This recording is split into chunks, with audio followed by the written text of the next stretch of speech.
प्रभु यीशु के मीठे और पवित्र नाम में आप सबों का मैं हार्दिक स्वागत करती हूँ इस मुंतज़िर कार्यक्रम में।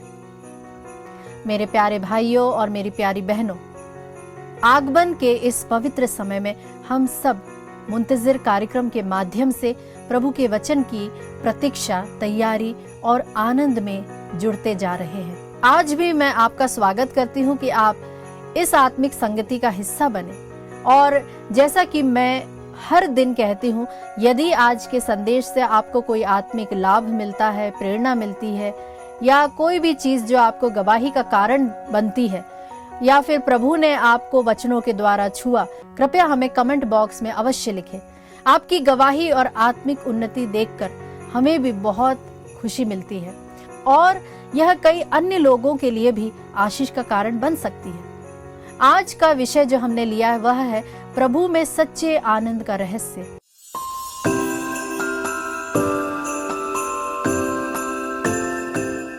क्रिस में मेरे प्यारे भाइयों और बहनों, आज हम उस बात पर चर्चा करेंगे जो बहुत से लोगों के हृदय में छुपी होती है। संभव है कि जब आप घर से निकलते हैं, ऑफिस जाते हैं या घर में ही काम करते हैं, तो एक फेक स्माइल यानी कि एक झूठी मुस्कान लेकर जीते हैं।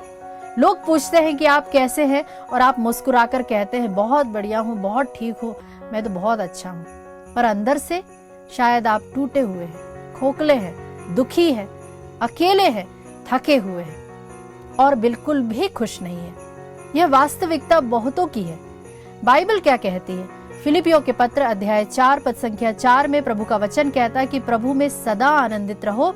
मैं फिर कहता हूँ, आनंदित रहो। पौलुस 2 बार यह कहता है क्योंकि प्रभु चाहता है कि हम सच्चा आनंद पाए, सिर्फ दिखावे वाला नहीं। हम आनंदित क्यों नहीं रह पाते प्यारे मित्रों? कई बार हम अपने बारे में बात करें तो हम भी हमेशा खुश नहीं रह पाते। कई बार टेंशन इतनी बढ़ जाती है कि हम खाना तक नहीं खा पाते।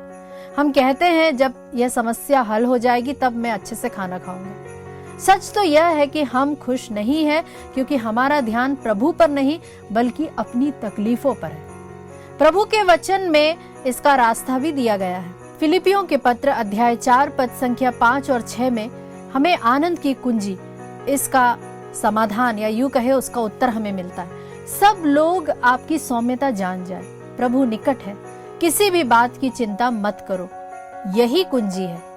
यदि आपको आनंदित रहना है तो सबसे पहले चिंता को खत्म करना होगा।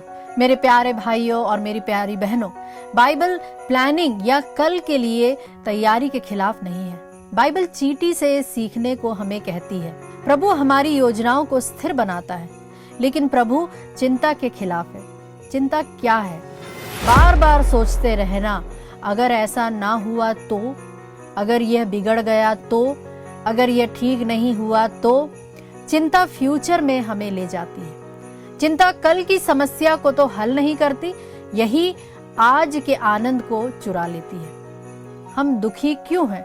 क्योंकि हम एक ही बात के बारे में बार बार, रोज, लगातार, सालों से सोच रहे हैं। कभी सोचा है क्या आपकी तकलीफ पर ज्यादा ध्यान देने से कुछ बदला है? क्या समस्या सोचते रहने से कुछ हल हुआ है? नहीं हुआ, बल्कि आप और थक गए। मेरे प्यारे विश्वासियों, सोचिए कितने तूफानों से प्रभु ने आपको पहले से लेकर अब तक निकालते आया है। कितनी मुसीबतों से उसने आपको बचाया है। कितनी परिस्थितियां थी जहां पर रास्ते नजर नहीं आ रहे थे, लेकिन प्रभु ने आपको वहां से निकाला और वहां उसने रास्ता बनाया। यदि उसने अब तक आपको बचाया है तो क्या आगे भी निश्चित तौर पर आपको नहीं बचाएगा? प्रभु बदलता नहीं है, वह विश्वास योग्य है। वह आपको यहाँ तक जब लेकर आया है तो आगे भी लेके जाएगा। प्यारे मित्रों, उम्मीद करती हूँ जैसे जैसे प्रभु का जन्मदिन पास आता जा रहा है, हम सभी प्रभु के और भी नजदीक आते जा रहे हैं। आगमन के प्रतीकात्मक चिन्हों में से आज हम चिन्ह लेंगे चरवाहे, शेपर्ड्स, जिसका अर्थ है ईश्वर साधारण, विनम्र और सामान्य लोगों को चुनता है। इसी से जुड़ा हुआ वचन है संत लूकस का सुसमाचार अध्याय 2 पद संख्या 8 और 10 में प्रभु का वचन कहता है, और उसी देश में कुछ चरवाहे रहते थे जो रात को अपने झुंड की रखवाली कर रहे थे। तभी प्रभु का दूत उनके पास आ खड़ा हुआ। स्वर्गदूत ने उनसे कहा, मत डरो, देखो मैं तुम्हें एक बड़े आनंद का शुभ समाचार सुनाता हूँ जो सब लोगों के लिए होगा। सबसे पहले साधारण चरवाहों को ही शुभ समाचार मिला था, क्योंकि उद्धार सबके लिए है। आशा करती हूँ प्यारे मित्रों कि आज का संदेश आपके लिए आशीष और प्रोत्साहन का कारण बना होगा। आपका दिन प्रभु की आनंद, शांति और दया से भरपूर हो जाए।